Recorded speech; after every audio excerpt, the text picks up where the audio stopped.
श्री स्वामी समर्थ. आपल्याला टेन्शन देणाऱ्या लोकांना शांत राहून धडा कसा शिकवायचा. आपल्या आजूबाजूला काही लोक असतात जे कायम आपल्याला त्रास देतात.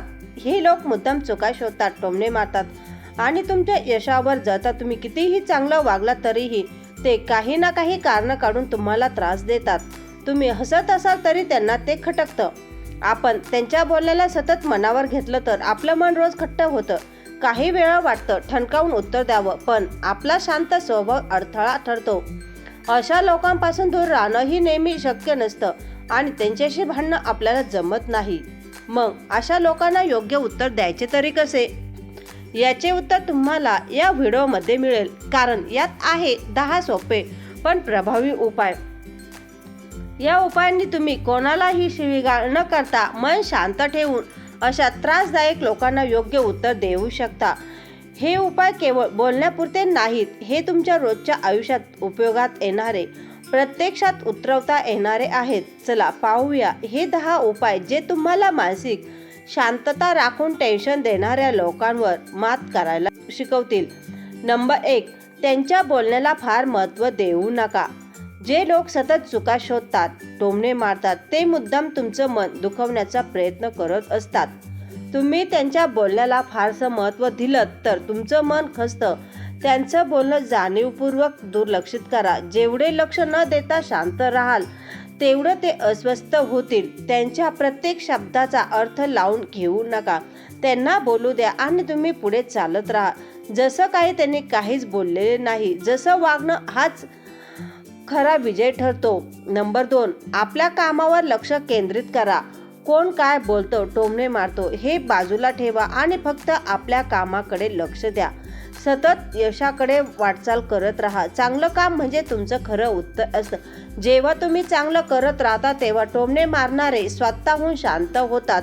त्यांच्या बोलण्यापेक्षा तुमचं काम मोठं असायला हवं. कामाचा दर्जा ठेवा आणि सुधारणा करत राहा. तुमचे लक्ष विचलित होऊ देऊ नका. तुमचं यशच त्यांना गप्प करतो. नंबर 3.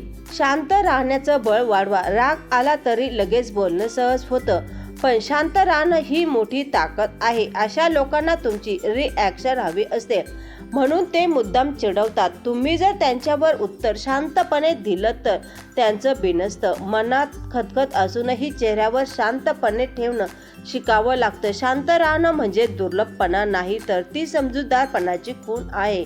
वेळ आली तर बोलावं, पण तोपर्यंत संयम ठेवा. प्रत्येक गोष्टीला लगेच उत्तर देणे आवश्यक नसतं. संयम हेच मोठं शस्त्र असतं. नंबर 4. त्यांच्या अपेक्षेप्रमाणे वागू नका. टेन्शन देणाऱ्या लोकांना वाटतं की तुम्ही लगेच चिडाल, रागवाल किंवा दुःखी व्हाल, पण तुम्ही उलट शांत, आत्मविश्वासाने आणि हसतमुख राहिलात तर त्यांची योजना फसते. त्यांच्या अपेक्षा मोडल्या गेल्या की ते गोंधळतात. हसून वागणं हे त्यांच्यावर मोठे उत्तर असतं. त्यांना वाटतं तुम्ही हरलात, पण तुम्ही जर उत्तर न देता शांत राहिलात तर तेच जास्त त्रासदायक ठरतं. अशा लोकांना त्यांच्या पद्धतीने उत्तर न देता स्वतःच्या मार्गाने वागा. हाच खरा विजयाचा मार्ग आहे. नंबर 5. योग्य वेळी उत्तर द्या, लगेच नाही. रागाच्या भरात लगेच बोलल्याने अनेकदा परिस्थिती बिघडते. म्हणून प्रथम मन शांत करा, विचार करा आणि मग उत्तर द्या. वेळेला उत्तर दिलं तर ते अधिक परिणामकारक ठरतं. शब्दाचा वापर जपून करा. उगाच मोठं भाषण देण्यापेक्षा थोडकं, स्पष्ट आणि कमी बोला. समोरच्याला तुमचं मत नीट कळेल आणि तुम्हीही पातळी न गमावता बोलू शकाल. चिडून बोलणं क्षणिक असतं, पण शहाणपणाचं उत्तर लक्षात राहतं. शांतपणे विचार करून दिलेलं उत्तर जास्त प्रभावी ठरतं. नंबर 6. तुमच्या माणसाशी संवाद ठेवा. मनात काहीही राग, खंत, दुःख ठेवू नये, म्हणजे स्वतःवर अन्याय करणं. अशा भावना कोणत्या तरी विश्वासू व्यक्तीसमोर व्यक्त करा. मित्र, कुटुंब, जवळचे नातेवाईक हे तुमचं आधार ठरतात. त्यांच्याशी मन मोकळे करा.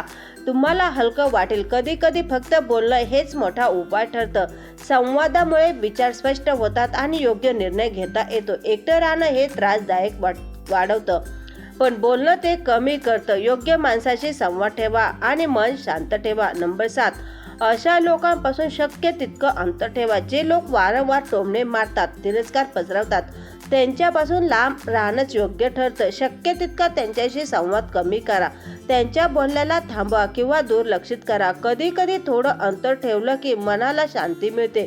नको त्या वादात न पडता स्वतःला वाचवा. अशा नकारात्मक लोकांपासून अंतर ठेवणे म्हणजे स्वतःची सुरक्षितता. गरजेपुरता बोला, बाकी वेळ स्वतःच्या आयुष्यात गुंतून राहा. जे तुमचं मन खराब करतात त्यांच्यापासून दूर राहणं हे शहाणपण. नंबर 8, स्वतःचा आत्मविश्वास मजबूत ठेवा. अशा लोकांचं बोलणं अनेकदा आपल्याला स्वतःविषयी शंका निर्माण करायला लावतं. त्यामुळे मी चुकीचा आहे असं वाटायला लागतं. पण हे टाळण्यासाठी स्वतःवर ठाम विश्वास ठेवणे खूप गरजेचं आहे. मी मेहनती आहे, प्रामाणिक आहे आणि माझं मन साफ आहे हे स्वतःला नेहमी आठवत राहा. तुमचं मनोबल जर मजबूत असेल तर कोणीही तुम्हाला तोडू शकत नाही.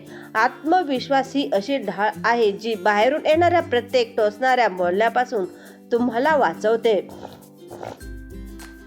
नंबर 9, त्यांचं वागणं वैयक्तिक न मानता समजून घ्या. अनेक वेळा हे लोक स्वतःच्या दुःखात असतात किंवा त्यांच्या आयुष्यात काही कमीपणा असतो.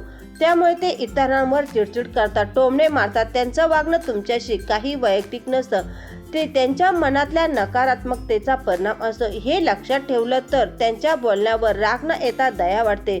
समोरच्याला समजून घेतलं की स्वतःचं मनही शांत राहतं. अशा लोकांना वैयक्तिक पातळीवर घेऊ नका, त्यांना समजून घ्या. समजून घेतल्याने त्रास कमी होतो. नंबर 10, मनात नकारात्मक विचार साचू देऊ नका.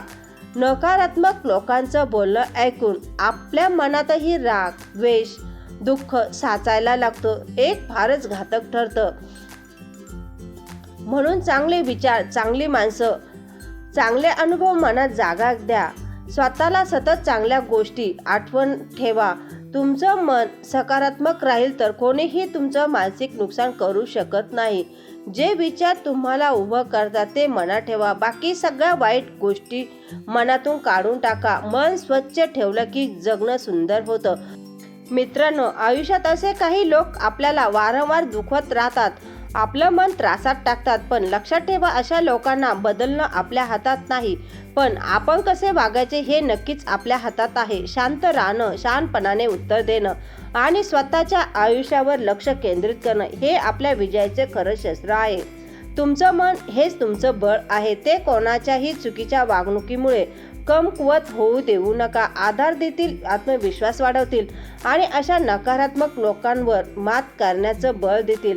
व्हिडिओ आवडला असेल तर नक्की शेअर करा आणि अशाच विचारांचं बळ हवं असेल तर चॅनलला सबस्क्राईब करायला विसरू नका. पुन्हा भेटूया अशाच एका उपयोगी आणि मनाला स्पर्श करणाऱ्या विषयासह.